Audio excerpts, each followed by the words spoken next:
Okay, Paul, are we ready? Are we live? Ready to go? We are live and ready to go, Mr. Chair. I'm sorry, say it again, Larry. I couldn't hear you. We are ready to go. Today's May 11th, 2021. The time now is 1:33. I'd like to call the City Planning Commission meeting to order. Before we get started, we'll have a roll call of all commissioners present. Commissioner Stewart, present. Commissioner Witry, Yes, present. Commissioner Is that me? Present. Commissioner Flick. Present. Oh, and I just lost my view, so.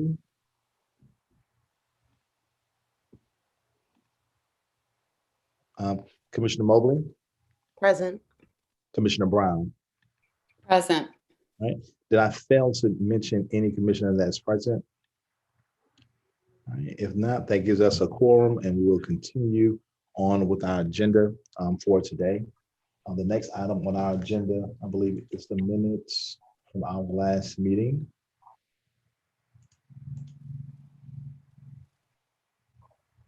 Which we will approve the adoption of the minutes of the April 27th, 2021 meeting. Commissioner Flick will second. Commissioner, restate your motion, please. April 27th meeting. Yes, it was my birthday, if you all remember. How could we forget? So it's been moved by Commissioner Witry, seconded by Commissioner Flick for adoption of the minutes from April 27th, 2021.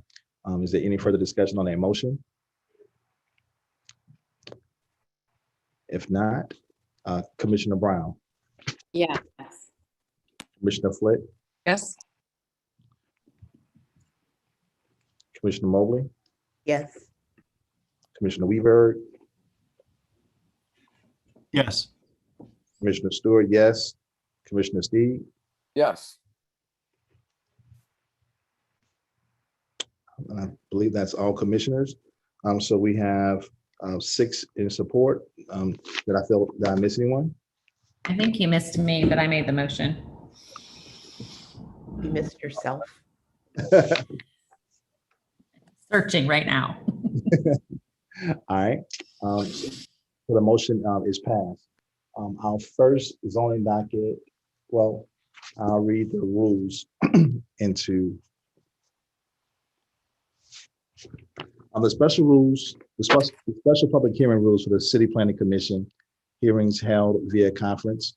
First order of business, the order of business at the hearing shall be as followed: call to order and roll call with recording of members present, approval of the minutes, reading of the hearing rules, presentation of dockets, staff presentation, applicant presentation, questions from members, recess for 30 minutes, consideration of dockets, public comment, rebuttal by applicant, questions from members, voting adjournment.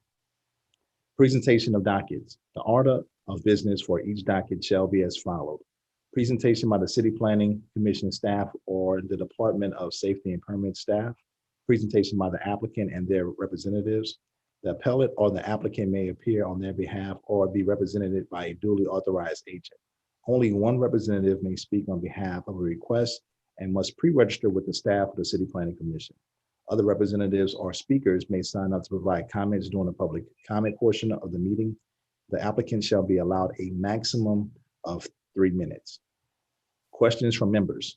The members have an opportunity to ask questions of the staff. Commission shall take a 30-minute recess to allow members of the public to comment. Public comment rules. Only written public comment will be allowed. Live public comment will not be allowed. No member of the public may submit more than 1 written comment per agenda item. Time allowed for public comment. The public comment form will be made available at the start of the meeting and will close at the end of the meeting. Public comments may be submitted electronically on the form provided by the City Commission. Any comment missing this information will not be read aloud. Each submission must contain the commenter's first and last name, the commenter's address, whether the commenter is being paid in connection with his or her comments, the agenda item. Reading of the public comments. A moderator will read into record all comments pertaining to that item that have been submitted in accordance with these rules. Comments will be read aloud in a normal speaking voice. The moderator will discontinue reading a comment once it exceeds 2 minutes. Rebuttal by the applicant. Following the public comment period, if there is opposition, the authorized representative of the application is allowed a rebuttal not to exceed 3 minutes. Questions from members. Following the public comment and rebuttal, the members have an opportunity to ask questions of the staff or applicant. Voting. Making a motion. The member making a motion shall clearly state their name when making a motion. For example, I, Commissioner Stewart, move to approve, deny the request. Seconding the motion. The member seconding the motion shall clearly state their name when seconding the motion. For example, I, Commissioner Stewart, second the motion made by Commissioner Brown. Statement by the chair. The chair will restate the motion, confirming who made and seconded the motion. Voting. The chair will request a verbal vote from each member by roll call. Each member will indicate yay to vote in support of the motion and nay to vote in opposition. We'll go to the first zoning docket, 0321. Zoning docket 3221 is a request for an affordable housing plan development, The Grove, that would occupy a 1.8 acre site located at the intersection of Earhart Boulevard and Monroe Street in the Holly Grove neighborhood. The property is split zoned as C1 General Commercial and HURD2 Historic Urban 2-Family Residential. The proposal includes the renovation of 11 existing structures, the construction of a multifamily structure containing 20 units, and the construction of a community building. The site would be improved with a community green space in the center of the property, as well as the addition of 43 communal off-street parking spaces. In total, there would be 43 residential units. The applicant is seeking a use exception to allow a multifamily residential use, which is currently only allowed on floors above the ground floor in the C1 district once a conditional use is obtained. The proposal with the noted provisos would meet all applicable approval standards for plan developments per Article 4, Section 4.4.g of the CZO, would be consistent with the master plan, and would be in keeping with the character and scale of both the commercial center and institutional campus districts and the historic urban residential districts. The proposal significant public benefit by introducing high quality, long-term affordable housing and by redeveloping an otherwise significantly underdeveloped square in an amenity-rich location. The incorporation of the proposed multifamily residence at this site will provide an increase of residential use to a corridor characterized by commercial and residential uses. The proximity of the surrounding commercial land uses to the site should spur the use of active transportation modes such as walking and biking. Therefore, the staff recommends approval of zoning docket 3221, subject to 1 exception and 15 provisos. All right, thank you so much. At this time, do we have a representative present for the zoning docket?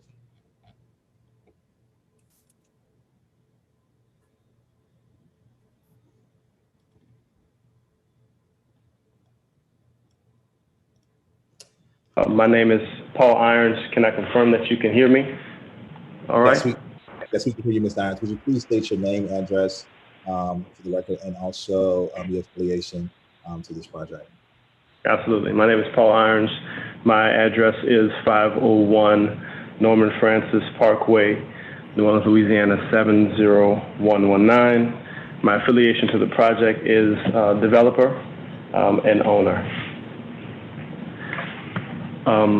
We are thrilled and, of course, in agreement with CPC's recommendation to approve the project as it goes forward.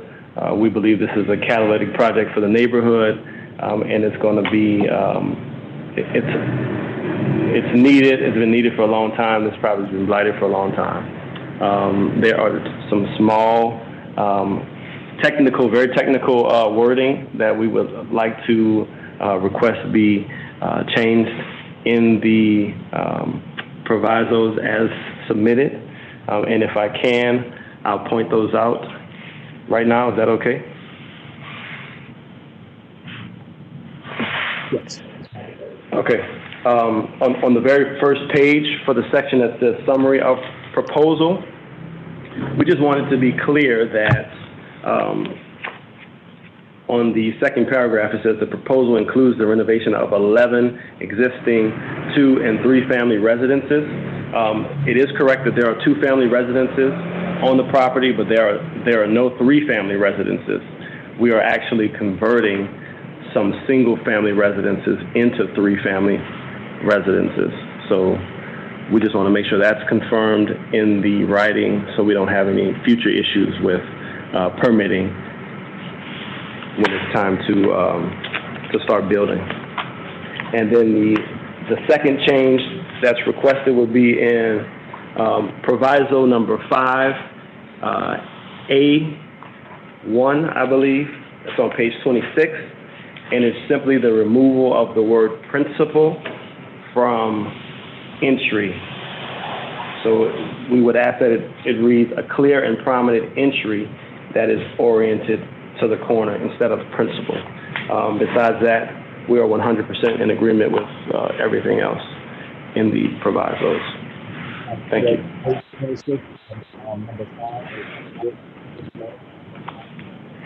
Page 26, number 5, A, and I believe that's an I or a 1, and it's removal of the word principal.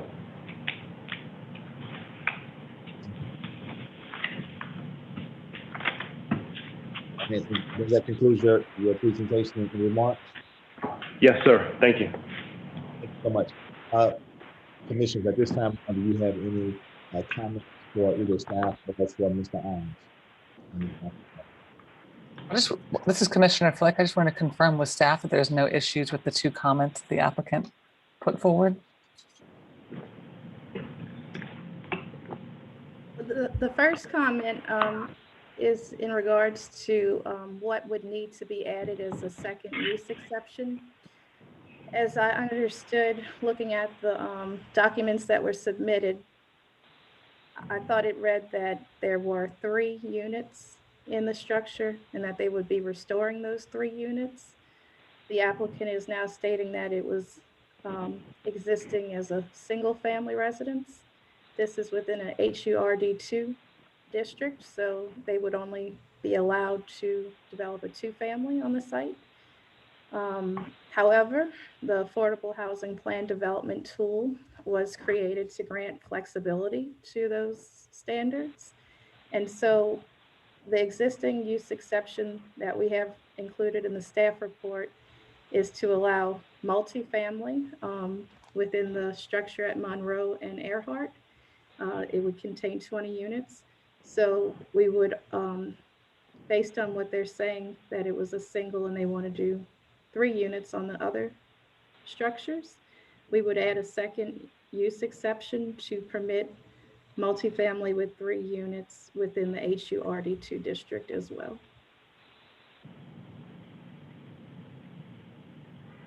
The second comment relates to the building design standards for the new proposed multifamily structure. So if you're looking at the site plan, you see in the bottom left corner of the site at Monroe and Earhart, they're proposing a large multifamily structure, and the building design standards and the overlay standards speak to making the primary entry be oriented to the corner. Right now, as proposed, they're showing the primary entry would be to the rear parking lot. However, to to increase the pedestrian and bicycle access to the site, you would want to have your primary entry oriented to the street. So it is not our recommendation that we waive that requirement.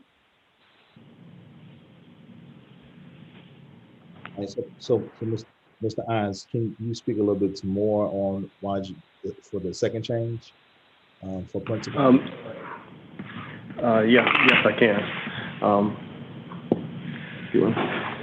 And I'm here with the architects that have designed the plans that you have. So I'll let them explain further why the request is being made for the change in the proviso.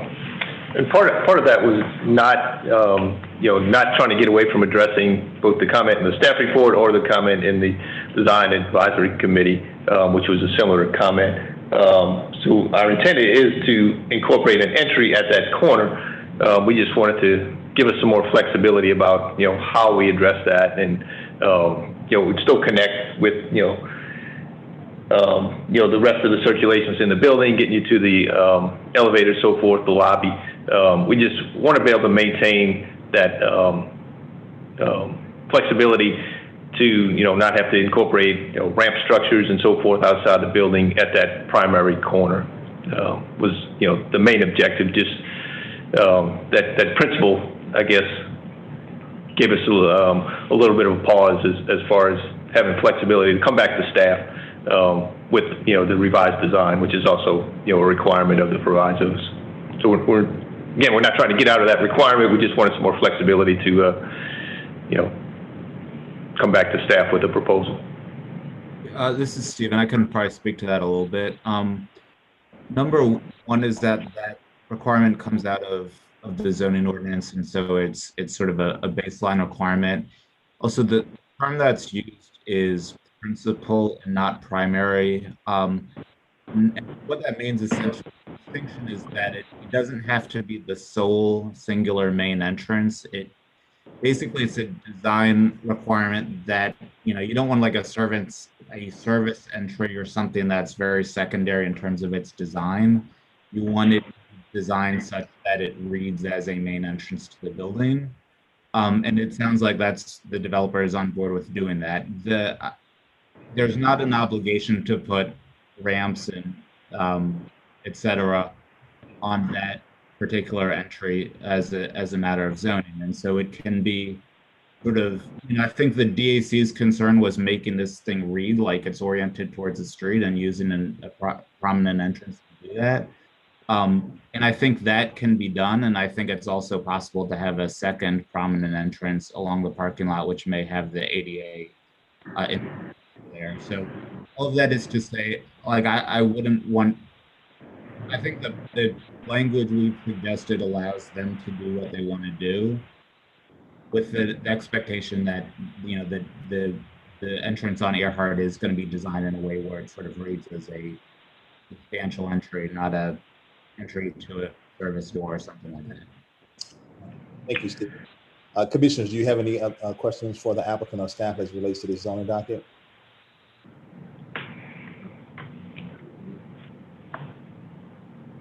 Any other questions?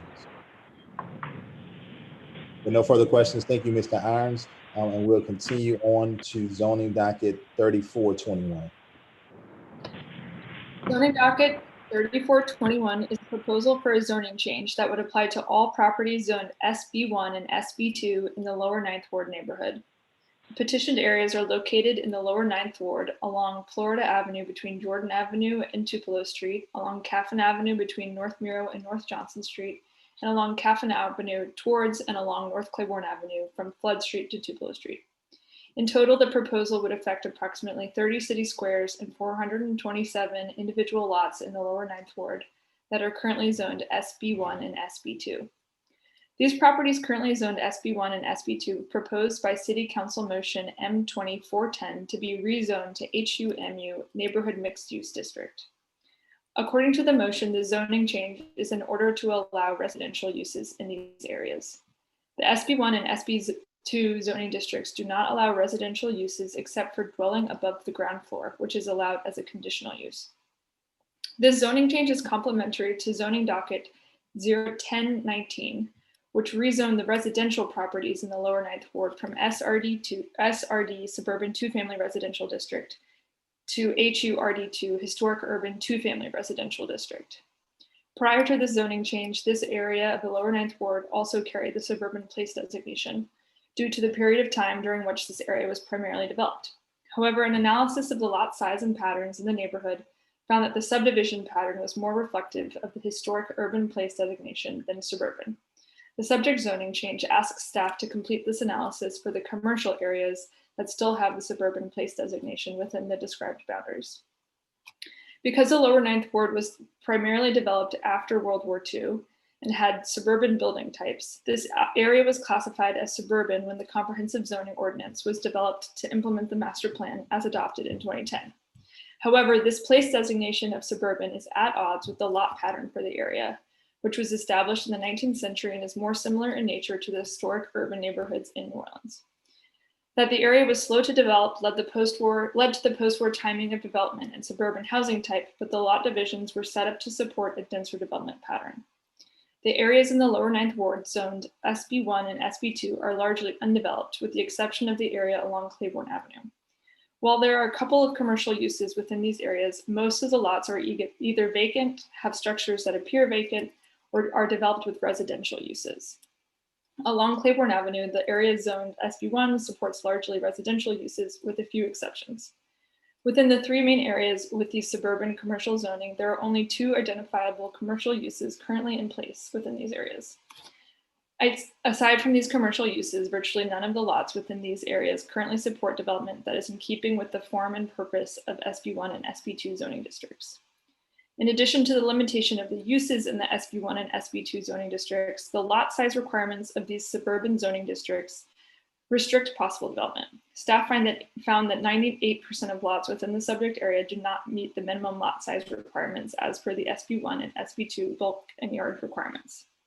The proposed zoning change to HUMU would eliminate barriers to redevelopment arising from non-conforming lot size and restriction of uses. The proposed zoning change is in line with the master plan's future land use designation for these areas and is also consistent with City Planning Commission's approach to shifting the place designation in the lower ninth ward from suburban to historic urban neighborhoods. Therefore, staff is in support of the zoning change as proposed and recommends approval of zoning docket 03421. All right, thank you. This came to us by City Council motion. Do we have a representative from the City Council to speak on this? If there's no representative, commissioners, do you have a question for staff as it relates to zoning docket 3421? If there are no questions, we'll continue on to zoning docket 3521. Zoning docket 3521 is a request by City Council motion M2182 for a text amendment to the comprehensive zoning ordinance, directing the City Planning Commission to consider amending the CZO to reflect and incorporate changes that will ensure previously adopted inclusionary zoning legislation, terms, and provisions are aligned in the ordinance. In addition, the motion directs the City Planning Commission to provide all applicable processes and standards for certain requirements or provisions already adopted as part of the program in CZO, including Section 28.7, amending or creating definitions for the inclusionary zoning voluntary provisions, aligning the tables in Article 5, tables 5.5 through 5.12, with their respective base zoning use tables of Article 9 through 17,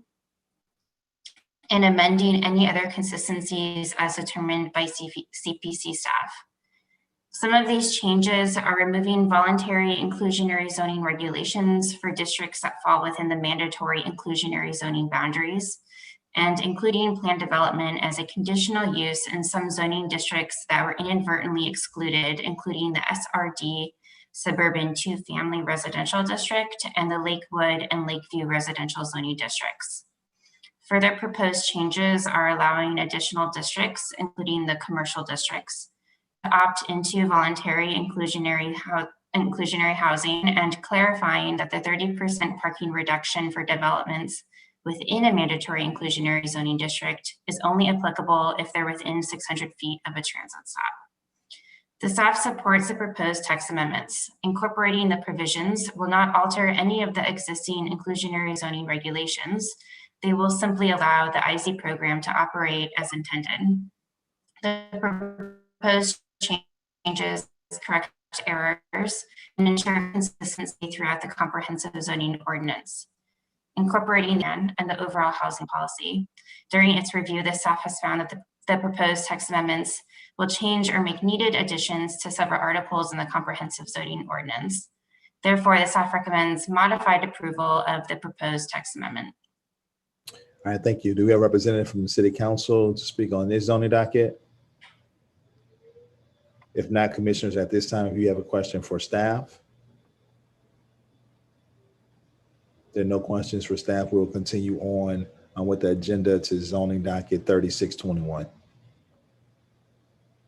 Zoning docket 3621 is a conditional use application to allow what's called a principal bed and breakfast in an HMR1 historic Marigny Treme Bywater residential district at this location shown on your screen, which is on North Rampart North Robertson in Treme. The comprehensive zoning ordinance makes a distinction between accessory bed and breakfasts, which are generally smaller and owner occupied, and principal bed and breakfasts, which may be operator rather than owner occupied, and which can have a larger number of bedrooms. In the case of principal bed and breakfasts in residential districts, they are restricted to one per block face, with the logic being that the potentially larger size and the absence of an owner operator and an operator is, an owner occupant, the lack of an owner occupant makes them potentially more impactful on surrounding residential properties. So in this case, the proposal is to take this shotgun double, convert it to a single, have an operator occupant who would reside there, and there would be several guest rooms that would be rented as principal bed and breakfasts. The Department of Safety and Permits has determined that there are no other bed and breakfasts on this block face, principal bed and breakfasts on this block face.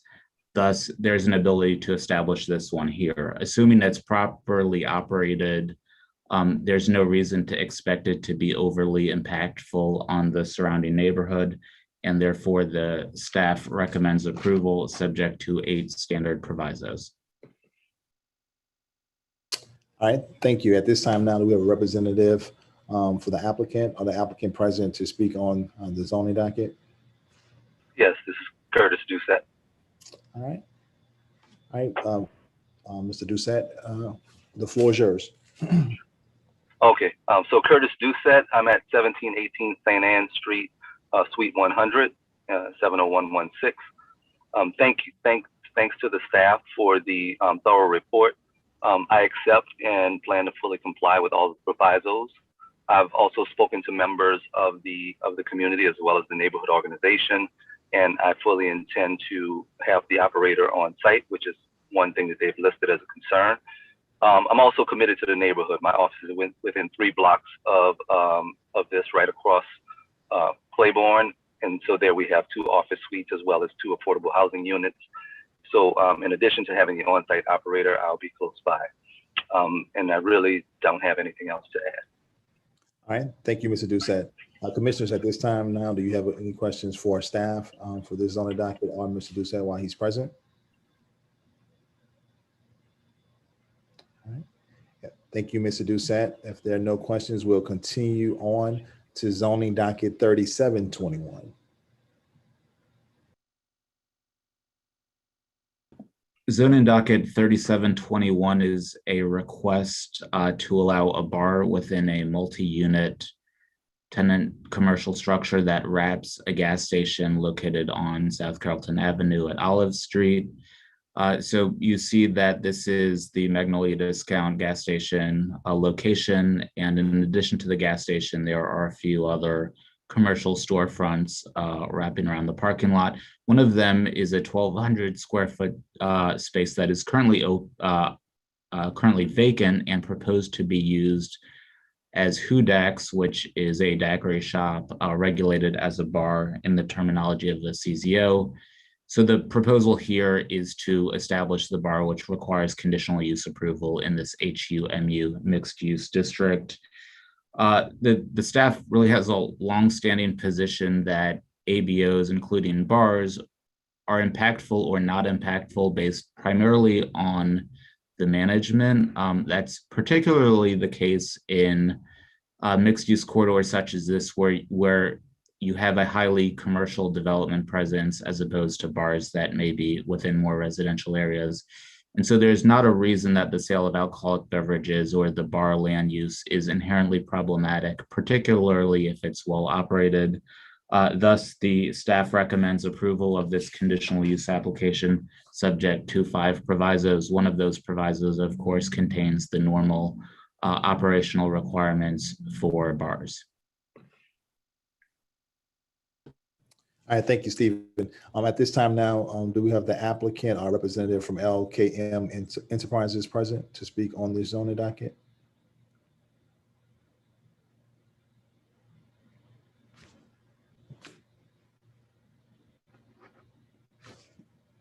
Do we have a representative for the zoning docket? Yeah, hello, can you hear me? Yes, please state your Hey, name and address. Mutaz Candles, 8013 Olive Street, Suite A. And I'm the owner of the proposed Hudax, the daiquiri shop. So my plans are, it's gonna be more like a daiquiri shop, a daiquiri store. It's not gonna be like a full-blown bar. We'll be opening like 11 to 11. There's not gonna be no loud music. The neighborhood actually is excited for the daiquiri shop. We've done all the neighborhood participations and everything else we needed to do. So everything else, you know, it's gonna be good for the neighborhood. All right, thank you. At this time, commissioners, do you have any questions for staff or for the applicant?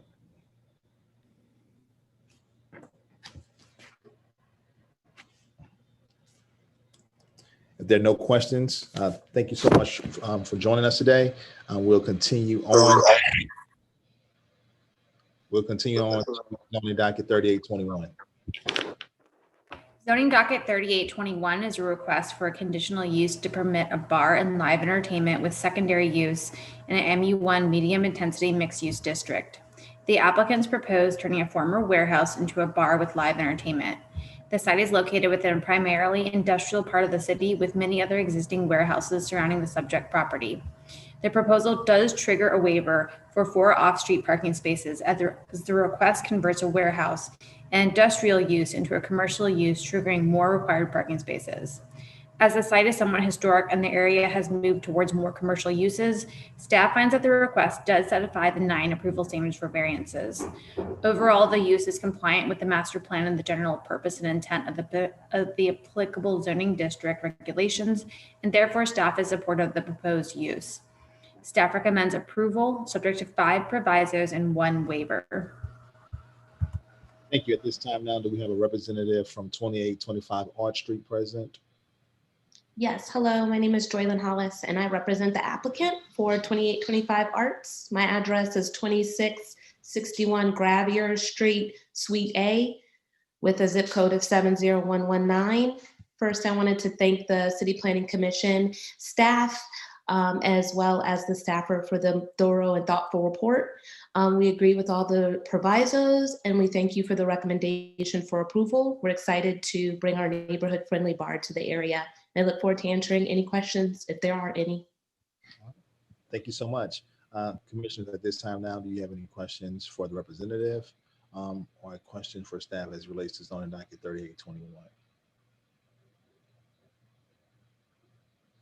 If there aren't any questions, we'll continue on with our agenda to zoning docket 3921. Zoning docket 3921 is a request to allow an existing restaurant located on West Harrison Avenue in Lakeview to sell alcohol among the food and other drink items that it sells. This is located in the SLB1 neighborhood scale commercial district, which allows standard restaurants by right, provided that they do not sell alcoholic beverages. When they do sell alcoholic beverages, that ABO approval requires conditional use approval. So this restaurant, which is Lotus Bistro, exists already and simply wants to add alcohol service to their existing operations. There are to be no other changes. And the sale of alcohol at a restaurant is a conventional standard part of restaurant operation and should not have any negative impacts on the surrounding area. Therefore, the staff recommends approval subject to 2 provisos. All right, thank you. At this time now, do we have a representative from JGQ Properties LLC? Are the applicant present with us? Yes, my name is Jill Gotro and I'm with Keen Miller LLP. Address is 909 Poydras Street, Suite 3600, New Orleans 70112. I appreciate the staff's report and their favorable recommendation with respect to this application. This is a popular sushi restaurant there in Lakeview. They don't plan on changing their operations at all. They just simply want to add alcoholic beverages to their offerings. There are 2 provisos which we agree with and ask for the CPC to vote in favor. Thanks. All right, thank you so much. Commissioners, at this time, do you have any questions for staff or for the representative present for this zoning docket? All right, if there are no questions, we'll continue on moving forward with the agenda as printed. Stephen? Yeah, so the last several items are zoning dockets 4021 through 4321, as well as design review 4021. As we've done in recent meetings, we need to defer these items for 2 weeks to May 25th to allow time for our staff to complete the review. And so there's a request to package these items together and then defer them to May 25th in Globo. All right, thank you, Stephen. So that concludes the printed agenda for today of items that we need to take action on. At this time now, I'll like to remind the public as they're viewing this that now public comment will be open and you have a chance to voice any concerns of support or opposition to any zoning dockets that we've heard on today. The time now is 2:10, so the chair will entertain a motion for a 30-minute recess for us to come back and take action on the docket. Good afternoon, Mr. Stewart, if I may. My name is Nicole Burdette. I am appearing on behalf of Bob Ellis, who represents Grove Holly LLC, who happens to be one of the entities that is in fact deferred off of this docket. Ms. Burdette, let me interrupt you. I need to recuse myself on this exact item. Okay. So we didn't have any action on it, Mr. Chair, so I didn't do that.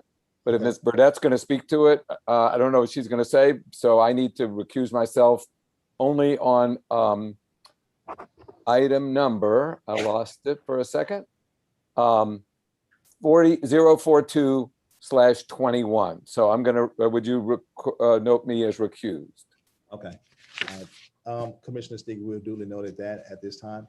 Now, Ms. Burdette, you're speaking on, correct me if I'm wrong, zoning docket 4221, which we just heard from Stephen that is on our list for deferral. That's correct. The address is 8301 Olive Street. My name is Nicole Burdette. I represent the applicant. My address is 607 St. Charles Avenue, New Orleans 70130. I'm here merely just to note an objection to the record for this deferment. This matter was deferred previously from the April 25th docket. Our client submitted their application back on February 24th.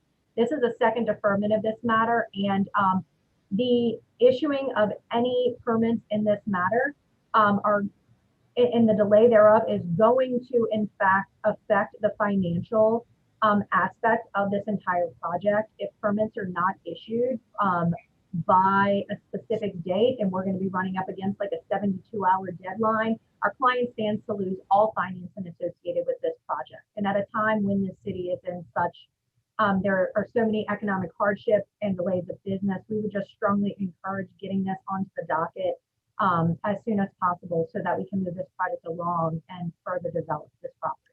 Okay, so Ms. Burdette, what I'll do, so you stand in opposition of a deferment for zoning docket 4221, right? Yes, sir. Okay.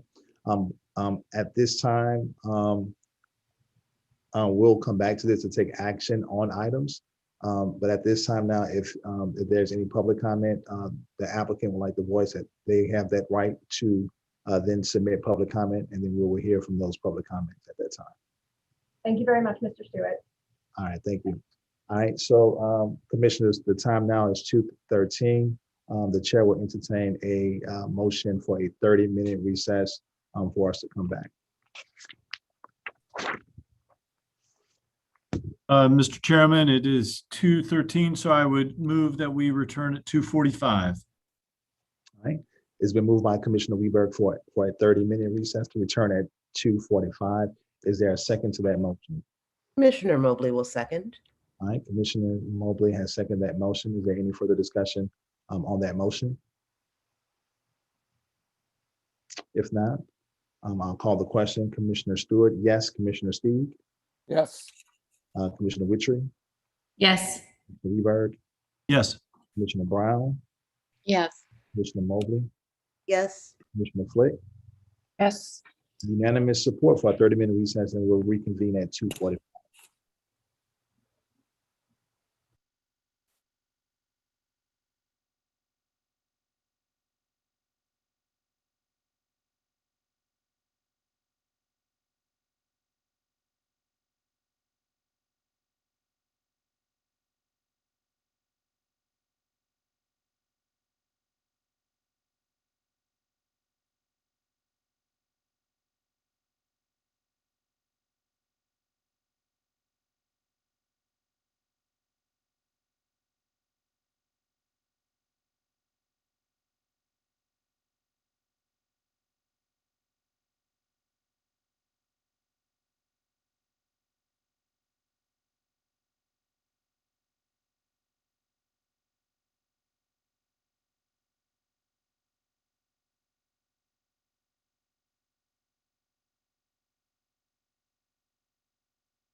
Okay, commissioners, the time now is 2:46.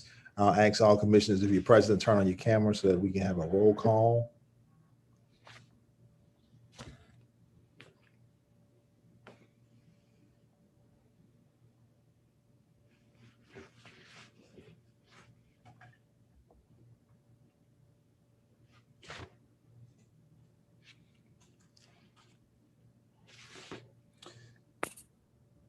All right, at this time now, we'll start the roll call to reconvene at 2:46 p.m.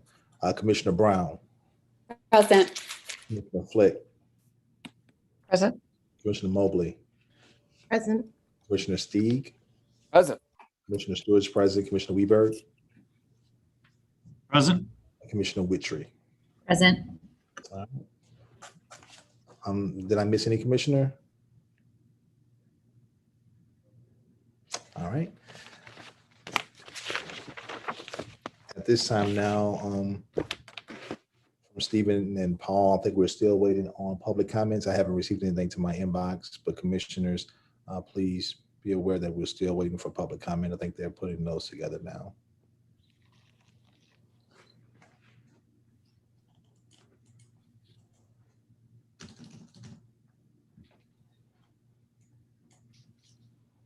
Yeah, I sent it a moment ago, so you should get it any minute now.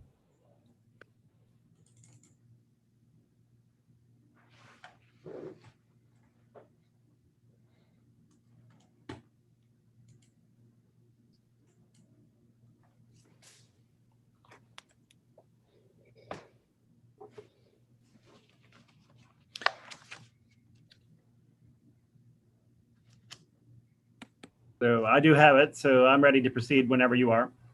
Okay. All right. So at this time now, we'll start with zoning docket 3221. We did receive public comments. I'm going to ask Paul that you read those into the record. Yes, for zoning docket 3221, we have 2 comments. First one is from Maxwell Giardulo, 1340 Poydras Street, representing the Louisiana Fair Housing Action Center, the paid representative. In support, Louisiana Fair Action Center, Fair Housing Action Center supports this development moving forward. It is consistent with the CZO, master plan, and everyone's supposed desire to ensure working families are not pushed out of New Orleans. We are primarily commenting to remind the commissioners that anti-renter sentiment, which seems to be most prevalent when affordable housing, that seems like there might be more, but it cut off.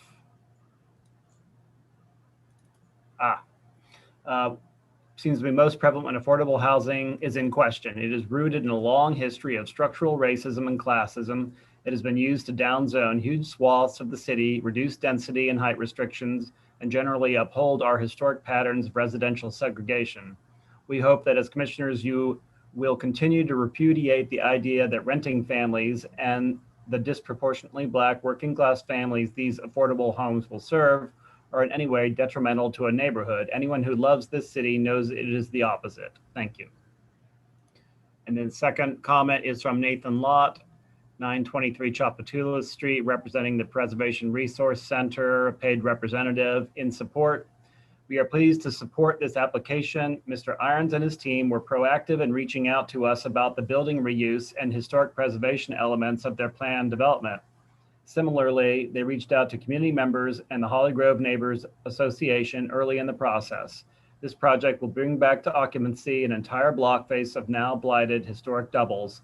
This is a win for Carrollton and Holly Grove and a powerful example of the synergy between our city's preservation and housing goals. Thank you. And that is the last comment for this docket.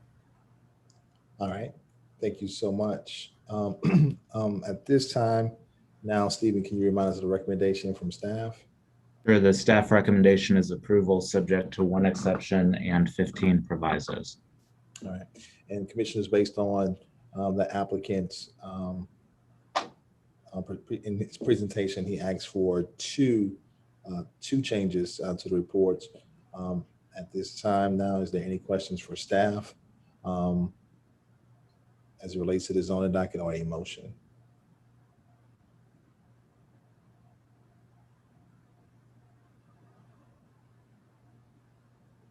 Commissioner Mobley, a motion to approve zoning docket 032/21 as by staff recommendation with 15 provisos and 1 exception, and honoring the 2 suggested changes by the applicant. I will enthusiastically second. All right, it's been moved by Commissioner Mobley for approval of a staff recommendation with the 2 exceptions stated by the applicant during his presentation. There's been a second by Commissioner Weber. Is there any further discussion on that motion? Fantastic to see this piece of land come back into commerce, and I wish the developer the best of luck if this is approved. Any further discussion on the motion on the floor? There's no further discussion on the motion. I'll call the question. Commissioner Brown. Yes. Commissioner Flick. Yes. Commissioner Mobley. Yes. Commissioner Steed. Commissioner Steed says yes. Yes. And Commissioner Stewart, yes. Commissioner Weber. Yes. Commissioner Witry. Yes. And support for the motion on the floor, and it is approved. And we'll continue on to zoning docket 3221, and we receive public comment. Zoning docket 3421, there are no public comments. Oh, yeah, 3421, no public comment there. Stephen? Our recommendation is approval, excuse me. All right. Commissioners, are there any questions for staff as it relates to this or a motion? Witry will approve zoning docket per staff recommendation 034-21.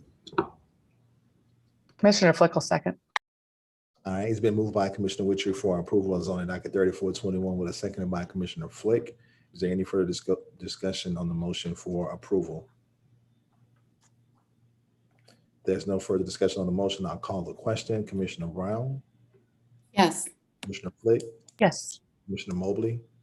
Yes. Commissioner Steed? Yes. Commissioner Stewart? Yes. Commissioner Weber? Yes. Commissioner Witry? Yes. All right. Unanimous support for the motion for approval for zoning docket 3421. We'll continue on to zoning docket 3521. All right, there are several comments. The first is from Michael Eric Burnside, 2215 Felicity Street, in support. We need affordable housing. Next from Maxwell Girodulo, 1340 Poydras Street, Louisiana Fair Housing Action Center, paid representative, in support. Louisiana Fair Housing Action Center strongly supports zoning docket 3521. We have worked hand in hand with the administration, council, CPC, developers, and other advocates since 2015 on fully implementing the smart housing mix policy. This docket includes cleanup amendments to create consistency across the policy and ensures we aren't penalizing developers who are opting in and often creating far more affordable units than are required. We ask for your support so that we can finally get to the business of ensuring that our residents are not pushed out of the city. Next from John Sullivan, 643 Magazine Street, representing Enterprise Community Partners, in support.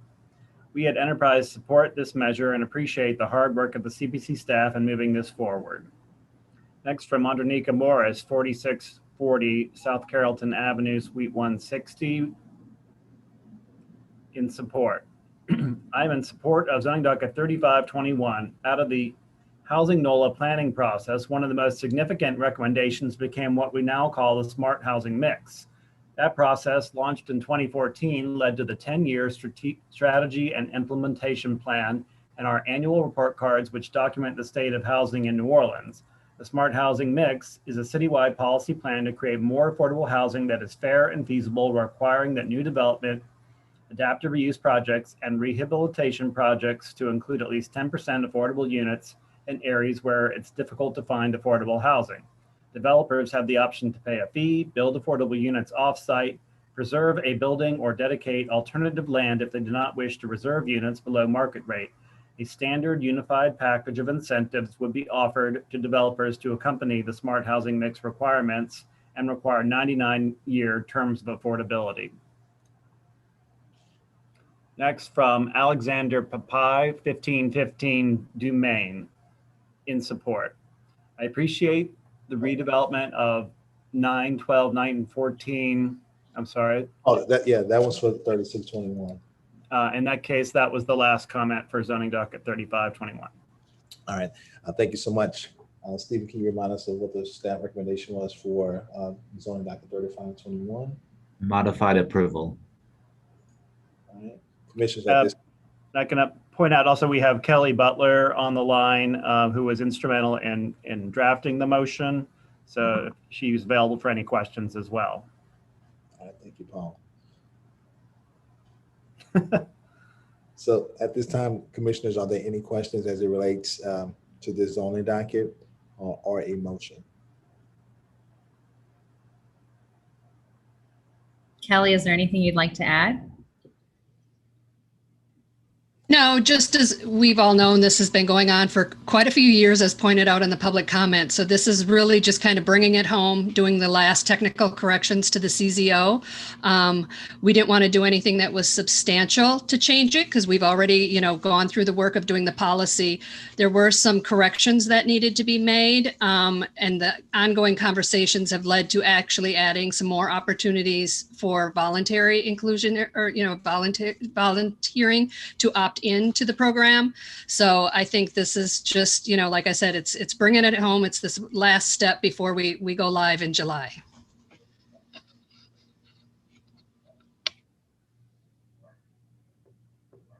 I'll make a motion unless any commissioners have anything to say. Commissioner Witry will approve zoning docket 035-21, modified approval of the text amendment. Commissioner Mobley will second. It's been moved by Commissioner Witry and seconded by Commissioner Mobley for modified approval for zoning docket 3521. Is there any further discussion on the motion? Just want to thank Kelly for joining in and for that explanation and for the staff's report. Thank you. It's good to see everybody. There any further discussion on the motion on the floor? There's no further discussion on the motion on the floor. I call the question. Commissioner Brown? Yes. Commissioner Flick? Yes. Commissioner Mobley? Yes. Commissioner Steve? Yes. Commissioner Stewart, yes. Commissioner Weberg? Yes. Commissioner Mitchell? Yes. Unanimous support for modified approval of zoning docket 3521. All right, we'll continue on to zoning docket 3621. We have one comment from Alexander Papai, 1515 Dumaine, in support. I appreciate the redevelopment of 912, 914 North Robertson Street into a responsibly run bed and breakfast. To have an operator on site puts me at ease that not only will the guests behave, but also will preserve the fabric of the neighborhood by having a local living there. I have heard positive feedback of Curtis Doucette and Iris Development, specifically their positive impact on neighborhoods they work in.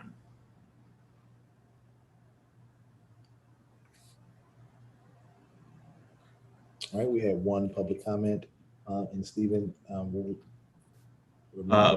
Yeah, the staff recommendation is approval with 8 provisos. Okay. So commissioners, at this time now, is there any questions for staff or a motion for this on the docket?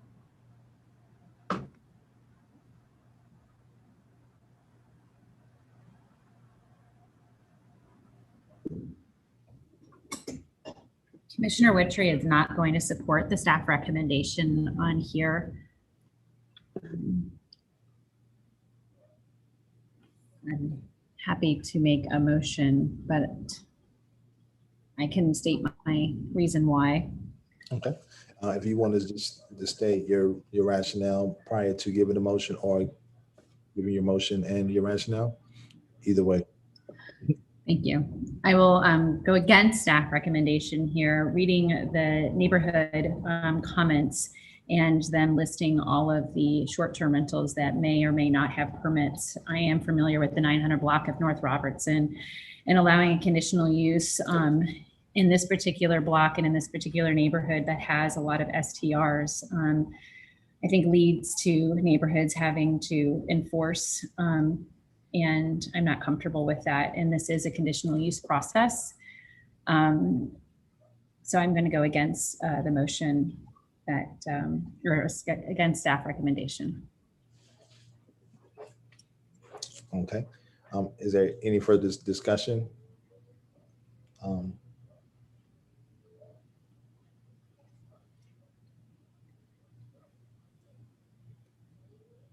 If not, I just had I one. think we need a second for discussion, so I will second the motion. Okay. Commissioner Witcher, was that in a formal? I think she was just stating that she was. Oh, okay. Sorry. All right. I just have a question for staff. For this to be a bed and breakfast, this is 2 units, right? So I guess this is my question. Is there any regulation or rules on a person living on site for a bed and breakfast? Does that mean only 1 unit would be rented out, or? Yeah, so it's historically, and sorry to interrupt you. It's historically been a double. It's going to be consolidated into a single as part of the renovation. The on-site, there will be an on-site operator who will occupy a portion of the structure, and then the remainder of the single will be guest rooms for the guests. And Stephen, it's in the middle of the block, correct? Yes. This property? Yes. So it's a double being converted to a single, and then there will be an on-site operator. Yes. Just because I've witnessed so many short-term rentals in this particular block and in the surrounding blocks every Thursday and Friday morning when I am on my way to work. I think it's just a lot of activity to be a short-term operator. So at this time, do we have any other questions for staff or any commissioners that have comments on further discussion or a motion? Commissioner Mobley, I have a question for staff. I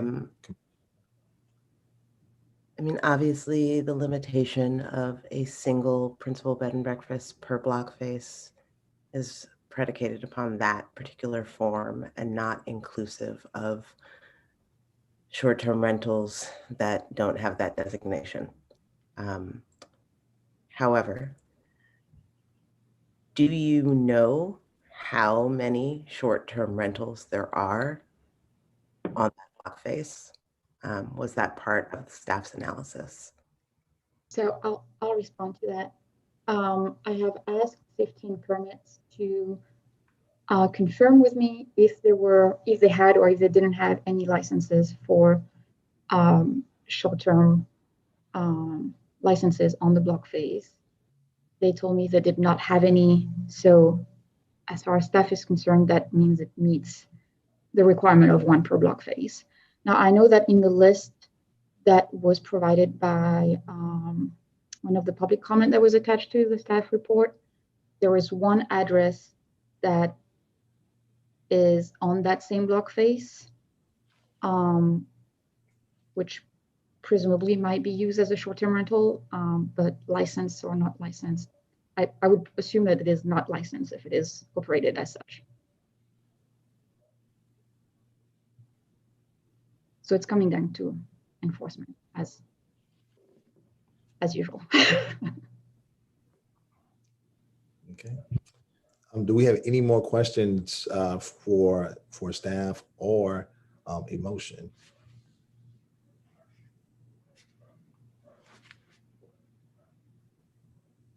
So I will make a motion to go against staff recommendation for the reasons that I stated. This is a conditional use, and this is the avenue that we have in order to have a discussion about this particular opportunity. All right. It's been moved by Commissioner Witry to go against staff recommendation for denial on this application. Is there a second to that motion? Commissioner Brown will second. All right. Commissioner Brown has seconded that motion. Is there any further discussion on this motion?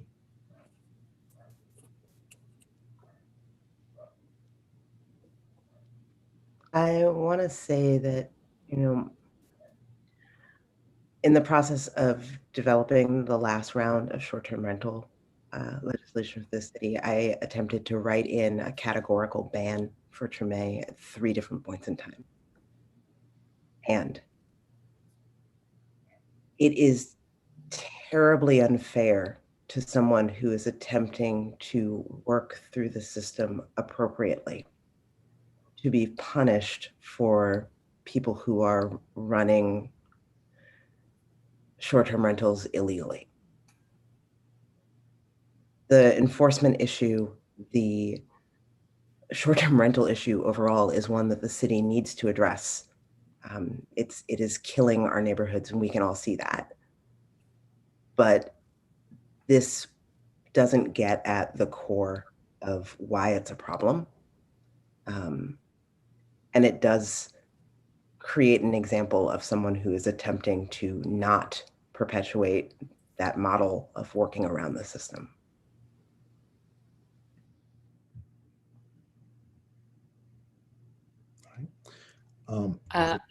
Agreed. And I seconded the motion, and I'm not sure how I'm going to vote on this, but I agree with both Commissioner Witry and Commissioner Mobley on this. I hate to see someone doing the right thing by going through the system appropriately, but the conditional use process is so that we can look at what is going on in the neighborhood currently. And if that means, looking at this as it impacts neighbors, we've got to look at that as well. And it's a real dilemma. And so I'd like to see some more discussion before I vote. I think this is a conditional use, and I think it's appropriate that it's a conditional use. I like that the developers' offices are in the neighborhood, in proximity to the unit. I like that someone is going to be living on site, and I can count on one hand the number of Airbnb applications we've seen in the past couple of years. And yesterday, there was a graphic of the hundreds of Airbnb applications that have gone in the first quarter of this year. So, being in one of the neighborhoods that has been inundated by short term, I'm actually inclined to support this, and I'm inclined to support this because I am so challenged by the enforcement issue we have around these complicated matters. And I don't think, obviously we can tweak and make better any standard and any rule, but I don't think we have a standards and rules issue. I think we have an enforcement issue. And I think the more that people are subjecting themselves to the standards that pre-exist and have been in place and actually utilized well, citywide around the Airbnb model and the on-site management and having someone for the neighbors to go to versus all of the stories that any of us who've lived in neighborhoods with short-term could relate and regale. I'm inclined to support the staff recommendation, to support the application, but I do very much appreciate the position of Commissioner Witry and the discussion here, because it's not clean and clear. And in neighborhoods that have been overly impacted, it is very tempting to do the moratorium stance. And so I'm not immune to the logic that is being employed there. I think there is logic to it.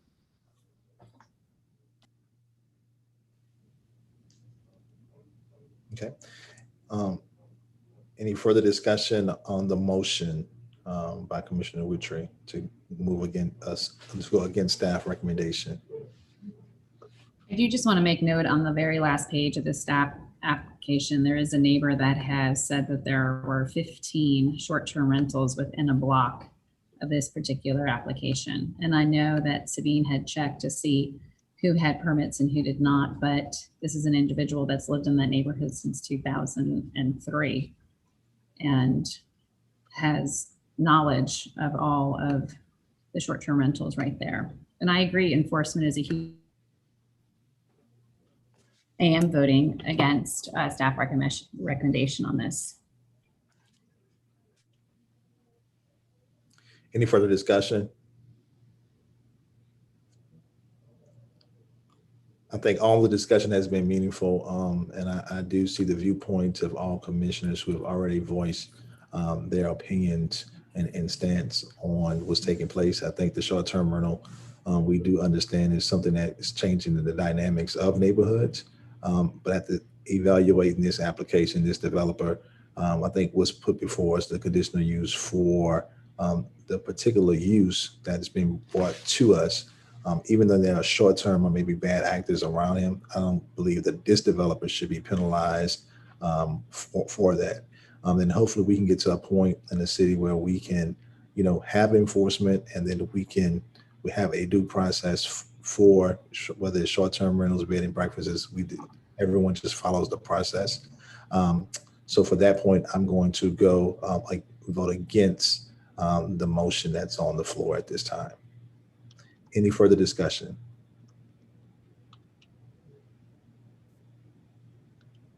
All right. If there's no further discussion on the motion that's on the floor at this time, I will call the question. The motion is made by Commissioner Witry, seconded by Commissioner Brown to go against staff recommendation and deny this application. Commissioner Brown. I'm going to vote no for the reasons stated by the commissioners. I regret that this will have a negative impact, if any, on the neighborhood furthering, but enforcement, I think, is what we need to work on. Commissioner Flick. No. Commissioner Mobley.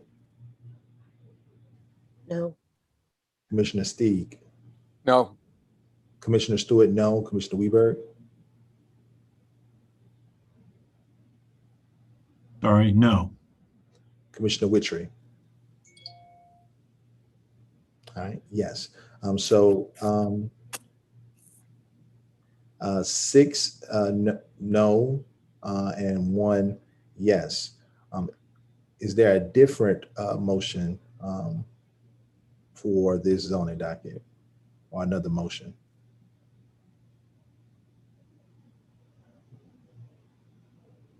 Maybe counter to the last one that we have had by any commissioner. Commissioner Mobley will motion to approve zoning docket 03621 as per staff recommendation. It's been moved by Commissioner Mobley for approval of this zoning docket matter based on staff recommendation. Is there a second to that motion? Commissioner Flick will second. Commissioner Flick has seconded that motion. Is there any further discussion on this motion for approval? Any further discussion on this motion for approval? If not, I'll call the question. Commissioner Brown? Yes. Commissioner Flick? Yes. Commissioner Mobley? Yes. Commissioner Steeg? Yes. Commissioner Stewart, yes. Commissioner Weberg? Yes. Commissioner Witry? No. All right, so, 6-1 for approval of that zoning docket. All right, and we will continue on to zoning docket 3721. There are no comments for zoning docket 3721. We haven't received any public comment for zoning docket 3721. At this time, commissioners, do you have any questions or a motion for zoning docket 3721?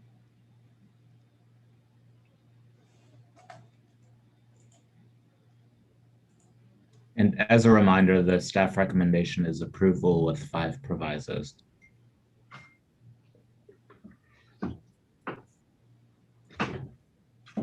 Commissioner Brown will make a motion to approve per staff's recommendation.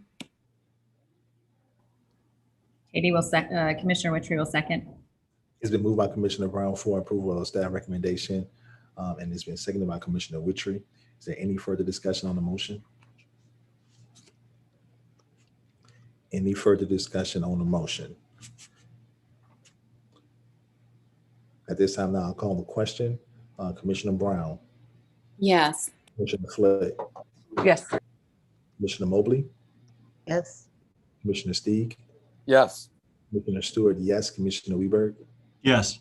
Commissioner Witry. Yes. Unanimous support for the motion of approval for zoning docket 3721.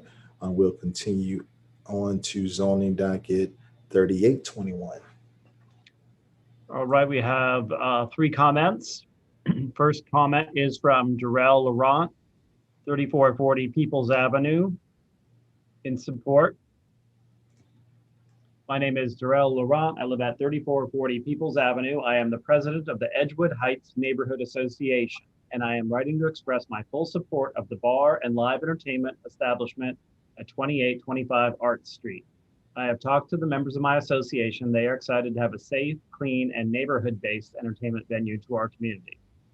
As a community, we are happy that the owners have chosen to bring their business to Art Street. Our community is the perfect location for a late-night venue with live entertainment. We are ready to welcome this business with open arms. And next from Elgar Webster, 2719 Edge Street. In support, my name is Elgar Webster. I live at 2719 Edge Street in the Edgewood community. I support the bar at 2825 Art Street. My family and I are looking forward to having a place with live entertainment in our own backyard so we don't have to travel to the French Quarter to enjoy the local talent of musicians. They have my full support. Next from Robert Collard, 2742 Sage Street. In support. My name is Robert Collard. I live at 2742 Sage Street. I'm a member of the Edgewood Heights neighborhood, and I am in full support of the bar and live entertainment establishment at 2825 Art Street. As a community member, I'm excited to have this business nearby where I can enjoy live jazz in my neighborhood. The best part is the possibility of jobs and opportunity to enjoy local talent at the venue. That is the last comment. All right, thank you. Stephen? The staff recommendation is approval subject to 1 waiver and 5 provisos. All right, commissioners, at this time now, is there a motion or a question for staff as it relates to the zoning docket? This is Commissioner Flick. I'll make a motion to approve zoning docket 3821, subject to 5 provisos and 1 waiver. It's been moved by Commissioner Flick for approval of 3821. Is there a second to that motion? Witry will second. Commissioner Witry has seconded that motion for Commissioner Flick for approval. Is there any further discussion on the motion? Any further discussion on the motion? If there's no further discussion on the motion, I'll call the question. Commissioner Brown? Yes. Commissioner Flick? Yes. Commissioner Mobley? Yes. Commissioner Steig?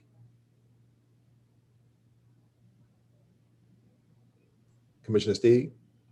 Yes. Okay. Commissioner Stewart, yes. Commissioner Weberg? Yes. Commissioner Witry? Yes. Unanimous support for zoning docket 3921 for approval. Like that. All right. So now at this time, that concludes everything that we had for all. No, we have zoning docket 3921. Yes. Okay. Zoning docket 3921. Checking it out too fast. We didn't receive any public comment. Stephen? Staff recommendation is approval with 2 provisos. All right. Commissioners, at this time now, do you have any questions for staff or a motion for zoning docket 3921?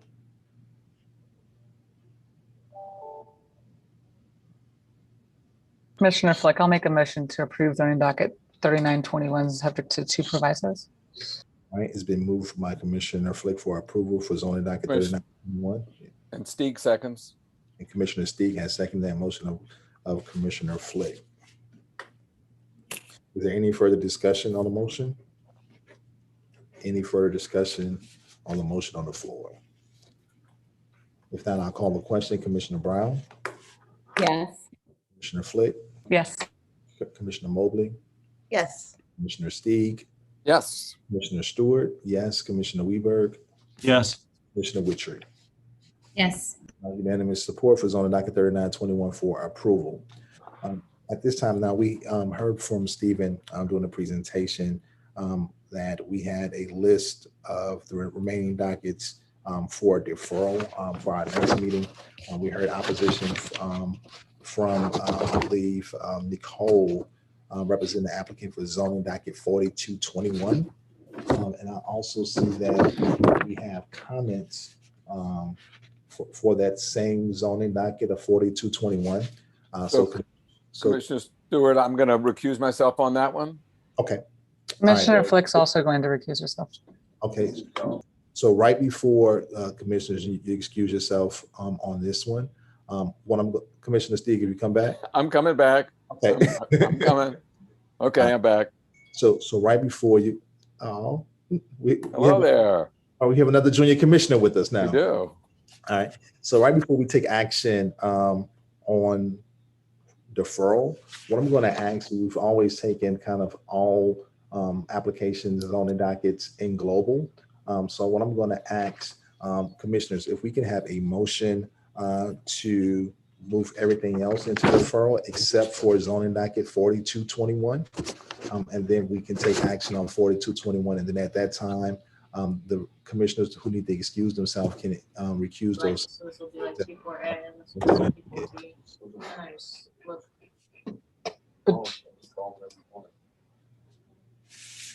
Is there a report to review? So do you need a motion, Jonathan? Yes. So I'm looking for a I'll motion. move to defer all of the ones that were, did it start with 04121? It starts with 40. I can read them. It's 4021 for 617 North Broad, 4121 for 802 Nashville, 4321 for McGee School, and design 4021 for 13707 Chef Mentor. Great. And to defer them to which meeting? May 25. Okay, so I move to defer to May 25 all of the docket numbers that Stephen just read out. Brown, second. So it's been moved by Commissioner Stieg for deferral to the May 25th meeting for those the zoning dockets that were just read into the record by Stephen, and was seconded by Commissioner Brown. Is there any further discussion on that motion? Any further discussion on the motion that's on the floor for deferral? There's no further discussion. I'll call the question. Commissioner Brown, Yes. Commissioner Flick, Yes. Commissioner Mobley, Yes. Commissioner Stieg, yes. Commissioner Stewart, yes. Commissioner Weberg, Yes. Commissioner Witry. Yes. All right. So now we'll take our last remaining item that's on the agenda, which is zoning docket 4221. I'm going to ask that those commissioners that need to recuse themselves. That was Commissioner Stieg, Commissioner Flick. All right. So that was two commissioners. Thank you. All right. All right. So let the record reflect that Commissioner Stieg and Commissioner Flick have recused themselves on this zoning docket.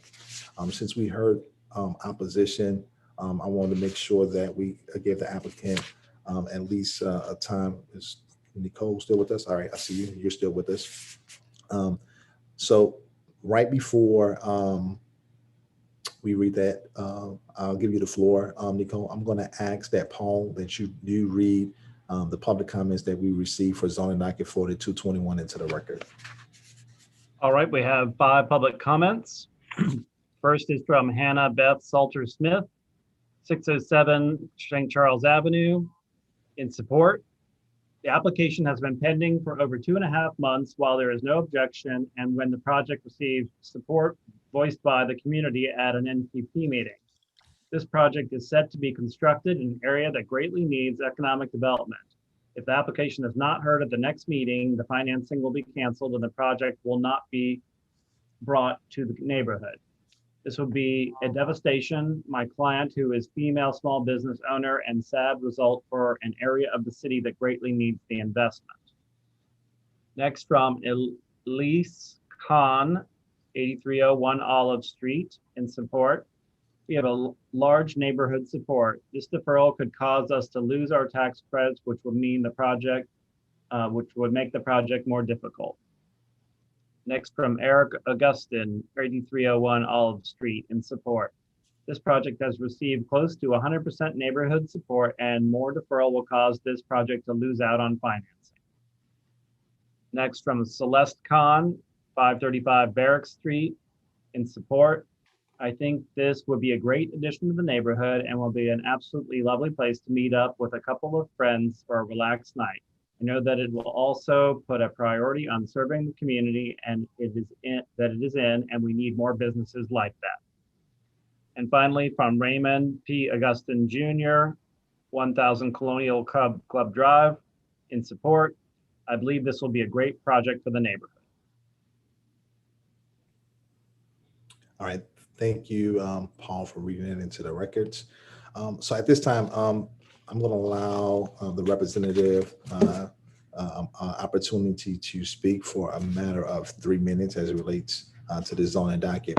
However, I'll pre-reference just the comments. I believe when I speak for the commission as chair and all other commissioners, and also for staff, it's never, I guess, never our will to delay any type of projects.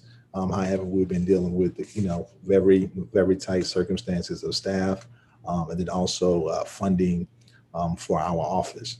So we try our best to make sure that we keep all projects moving.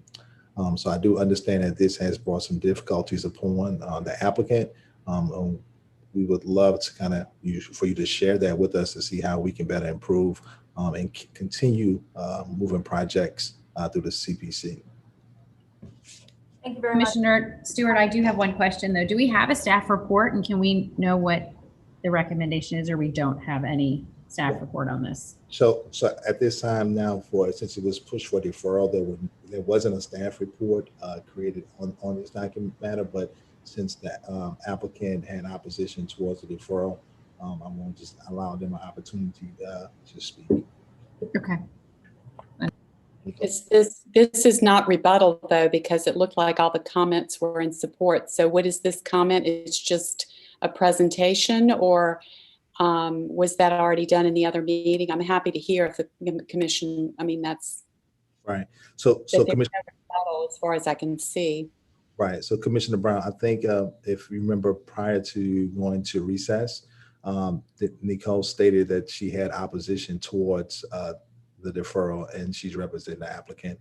So that's why I'm extending this opportunity. Yeah, I don't have a problem. I didn't know what comment we were receiving right now. It's not rebuttal. It's just an official. Right. Just let us state. Okay, that's fine. Great. Oh. I have no problem. All right. Thank you, Commissioner Stewart. I definitely understand the strain that this pandemic has put upon everyone, both in your office as well as all those across the city. It's also caused substantial burden on the development of this business by my client, who did timely submit an application back in February. Subsequent to the submission of the application, I can tell you that, and I'm happy to submit if anyone needs proof of my assertions, there were several. We had to reach out to the city several times to just even give us the approval of acceptance, or just proof that they had in fact received the application. We didn't receive anything back from the city and had to continuously ask the city when this matter was going to be set on the docket. We did find that on the online web one stop that this matter was set. We informed our client. We contacted the city several times to obtain a sign to put it out at the location. We did in fact do so without even notice that it was set on the docket. We prepared for not the last hearing at the beginning of May, but the one at the end of April, under the assumption that we would be heard then. But we were told at that time that the matter had been deferred. It was deferred to the last meeting in early May. And I believe it was May 5th, is that correct? May 5th, it was supposed to be heard, and we were prepared to go forward. That's when our client informed us that if it was not heard at that time, that her project stands to lose in excess of $300,000 in financing. That's going to be detrimental to the development of this project, and it will prohibit the development of the project as a whole. So we really, really ask for this to please be heard on the next docket, to please make it a priority to issue a report, because without that report and approval and the issuance of this permit by a date certain, our client will lose all financing, and this project will not be able to be brought to a neighborhood that so desperately needs it, and a city that is in such desperate need of economic development right now. Okay. And just for clarification, so the deadline will not expire at this time if it's heard at the next meeting, which is the May 25th meeting? Well, I guess it depends on what action is taken after your approval and how quickly that can be done. It's my understanding that we have about 72 hours after the next meeting in order to get permit in hand and go to closing. So there will need to be immediate action. This is not a final approval. It has to go to the city council after this, and there's no. It has two phases with city council. So there's no action that can be taken 72 hours after that meeting, because it still has to go through the city council process. The city council meeting, from what I understand, is set for that week. I could be incorrect. This is just information that was conveyed to me by Mr. Ellis, but I assure you that we will have all of our ducks in a row and ready to proceed upon approval from this commission. Okay. So at this time now, our executive director, Mr. Rivers, to speak if he's familiar with this particular zoning docket. Sure. Thank you. And Stephen, if I say anything incorrect, please let me know. Stephen has been very much involved in this review as well. First of all, the application was submitted with the intention of going to the April 27th meeting. That application was submitted in an incomplete form, so we could not docket it on that agenda. The applicant was notified that it was incomplete. I'm looking at the emails where that notification took place. So the application was made complete and was docketed for the meeting today. There was no May the 5th meeting that could be docketed for. This was the next available meeting. Because of our staff concerns and our staff issues, we have been put in a position of deferring items. And the way we choose which items to defer is simply on a first come, first serve basis. So all of the applications that were heard today were submitted and determined to be complete prior to all of the applications that are being recommended for deferral. To Missy's point, even if an approval is granted by the CPC today, in order to get onto the city council's meeting, I believe there's one meeting next week. And that would be, even if they acted on the motion and introduced an ordinance at the same time, there's a 3-week layover that is required for any ordinance. So final action couldn't take place on any ordinance until sometime into June. Finally, I will say that we have been in communication with Mr. Ellis going back to mid-April on this application. We have gone through a number of iterations where we've been asked to adjust our work program to do a design review within 5 days so that we could get a permit. And then it turned out that safety and permits determined that they still needed the conditional use. So we're back to needing a conditional use. And now my understanding is that There have been communications with safety and permits, and between the first part of this meeting and this part of the meeting, I went and spoke with safety and permits, the zoning official, who informed me that they have been in communication with the architect, and that they have recommended that if certain changes are made to the plans, then they can proceed without a conditional use and be able to get their permit while this conditional use is still pending and moving forward. So I just wanted to kind of clarify the record from the staff's perspective, but I do think that there is progress in play right now with the Department of Safety and Permits on issuing a permit in a way that is timely for them to get their financing.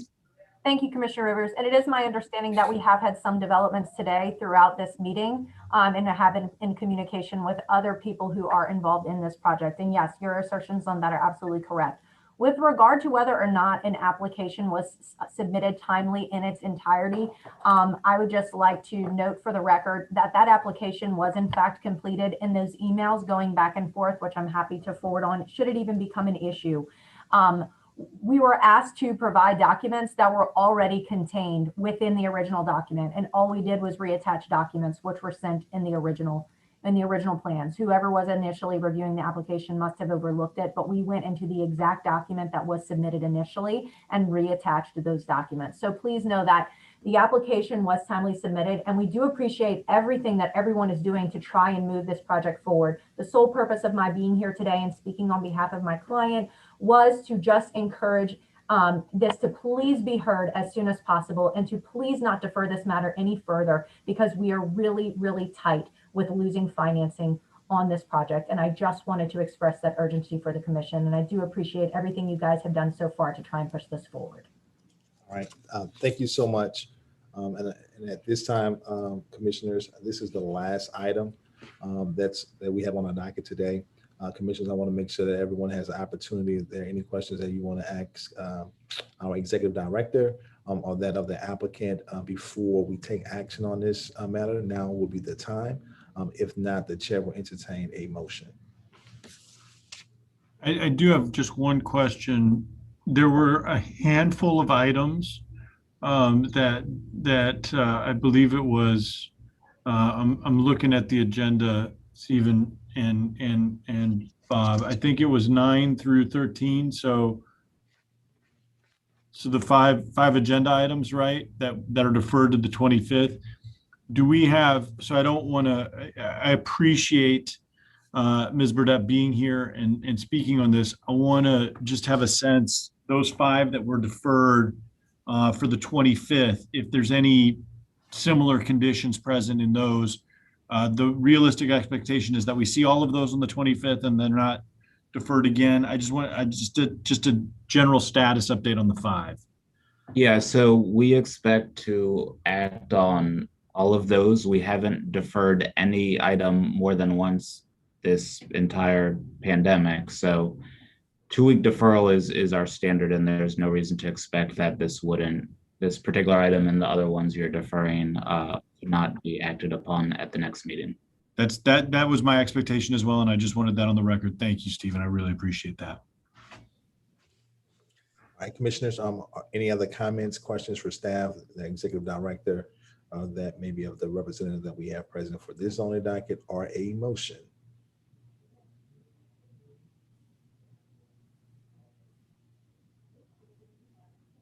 I can make the motion to approve staff recommendation for deferral. I do again want to thank Ms. Burdette on behalf of the project. This is something that we take very seriously, and the staff takes very seriously, and something that we're going to discuss trying to get caught up, even with the diminished staff and even with the bubble in the pipeline. But your comments, I want you to know you were heard, and I want you to know that it was appreciated having you here at the meeting, because what your concerns are concerns that I am sure mirrored in the other 4 projects that are being deferred as well. Appreciate that. Thank you, Commissioner. So my motion is to approve staff recommendation for deferral to the 25th. All right. It's been moved by Commissioner Weberg for a deferral until May 25th for zoning docket 4221. Is there a second to that motion? Commissioner Witry will second. Commissioner Witry has second that motion. Is there any further discussion on the motion? I think it's just to know we, have gone from 27, a team of 27 in city planning to 14. And so we hear everybody, everybody is stressed, everybody is short staffed. We are working as fast as we can, and our staff gives amazing product and amazing work. And so we hear you, but we're really trying to work with everybody to try to move some of these applications forward. Thank you. It's very important to us, but so is our staff morale and keeping everybody, head above water here. Definitely understand that. We appreciate all that you guys have done, and we hope to move this forward for the whole city. Absolutely. All right. Any further discussion? I thought I heard someone. Commissioner Mobley? Just to say that the concerns about the economic redevelopment of the city post-pandemic are certainly ones that are shared by the commission as well, and ones that need to be a priority for the city, which requires reinvesting in those of our departments and agencies that are outward facing and that can help that effort along. Absolutely. All right. If there's no further discussion on the motion on the floor, I'll call the question. Commissioner Brown? Yes. Commissioner Mobley? Yes. Commissioner Stewart, yes. Commissioner Weberg? Yes. Commissioner Witry? Yes. All right, unanimous support for deferral to May 25th. Well, we look forward to seeing you at that time. Thank you so much for joining us in this round. Commissioners, that conclude our agenda of actions that we needed to take place on today. At this time now, the chair will entertain a motion for adjournment if there are no announcements or any other remarks from any other commissioner or our executive director. Okay.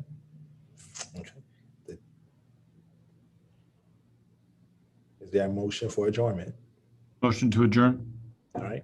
It's been moved by Commissioner Weberg. Is there a second to that motion? I'll come out of abstention to second that motion. All right. It's been seconded by Commissioner Steve.